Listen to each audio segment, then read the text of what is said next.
Our beloved Kroos went from a very annoying little girl ここだよ to a mature, beautiful, and very Australian lady. ここだよ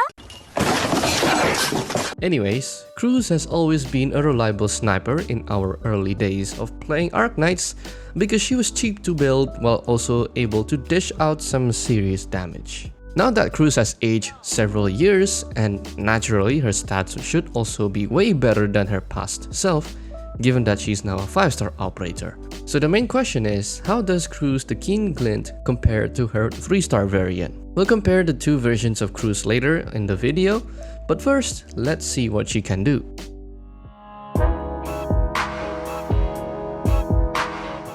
Kroos the Keen Glint, which I will refer to as Kroos or 5-star Kroos for the sake of simplicity, is a 5-star marksman sniper. These snipers prioritize air targets and they usually have a lower base attack than their peers. Hence why Kroos excels in high single target DPS against low defense enemies. In order to make up for their low base attack, most marksman snipers have attack buffs in their potentials, talents, or skills. However, Kroos is different. She doesn't get an attack buff in her potentials. Instead, she mostly relies on her talent, which gives her a 20% chance to deal a critical damage at Elite 2.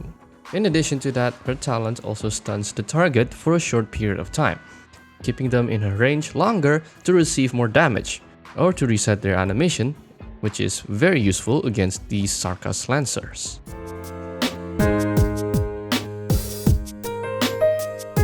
Moving on to her skills, the first one is called Traceless. This skill gives Kroos an additional 30% attack buff. She attacks twice in a row and also becomes invisible. Since this is an offensive recovery skill, it has the downside of being inconsistent as Kroos needs to be attacking in order to charge it.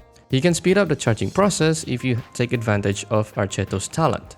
When activated, the skill lasts for 13 seconds, but some people may find that 13 seconds is very short, but it should be enough to kill most enemies with B rank defense.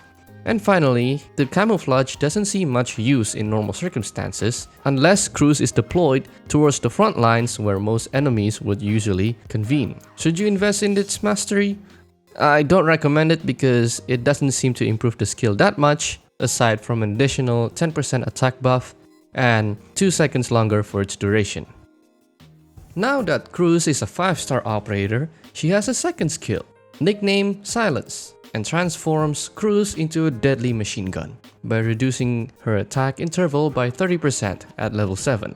Kroos also hits 2 times per attack for the first 40 hits, and afterwards, she hit 4 times per attack for the remainder of the skill, which helps increasing the chances of proccing her talent. This is a very good burst damage skill, as it offers high DPS capabilities, but most of the damage comes from the latter half of this skill's duration.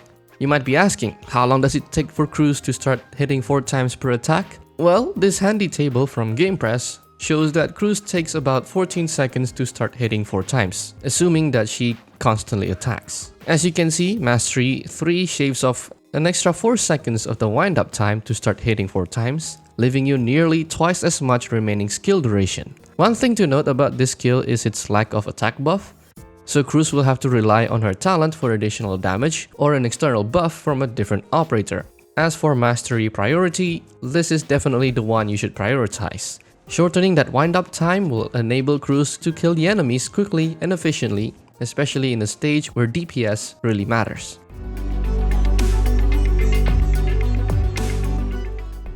Let's take a look at her module real quick.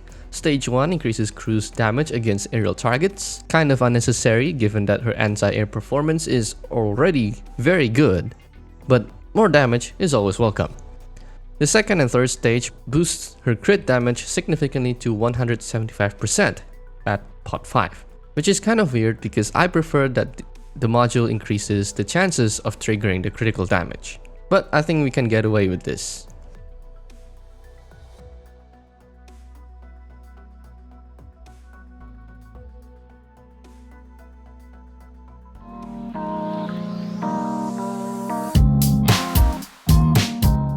Now to answer the question at the beginning of this video, at first I was a little disappointed because my expectation was too high and I thought there isn't much of an upgrade. However, after spending more time with her and seeing how other people used her in battle, Kroos the Keen Glint is a substantial upgrade over her 3-star counterpart.